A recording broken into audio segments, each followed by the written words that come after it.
नमस्कार दोस्तों, हमारे चैनल में आप सभी का स्वागत है। दोस्तों आज हम बात करने जा रहे हैं महाभारत युद्ध के बाद मंजर कैसा था और आखिर कितने लोग मारे गए और कैसा विनाश हुआ। चलिए जानते हैं इस वीडियो में, अंत तक जरूर देखें। दोस्तों महाभारत युद्ध के बाद मंजर बहुत विनाशकारी और दुखद था।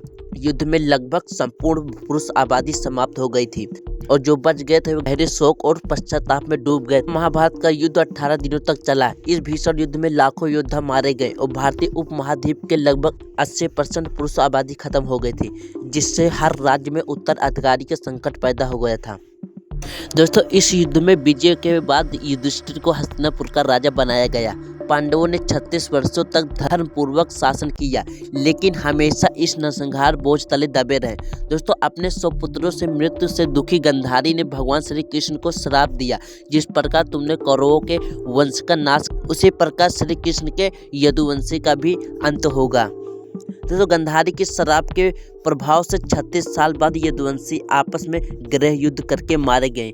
दोस्तों इसके बाद एक शिकारी के तीर लगने से भगवान श्री कृष्ण ने अपनी देह को त्याग दिया था और द्वारका नगरी समुद्र में डूब गई। दोस्तों युद्ध के 15 साल बाद युधिष्ठिर, गांधारी और कुंती ने वन प्रस्ताव आश्रम के लिए जंगल प्रस्थान किया, जहां जंगल की आग में जलकर उनकी मृत्यु हो गई। दोस्तों श्री कृष्ण और उनके परिजनों के अंत के बाद दोस्तों पांडवों का संसार से विरक्त हो गई।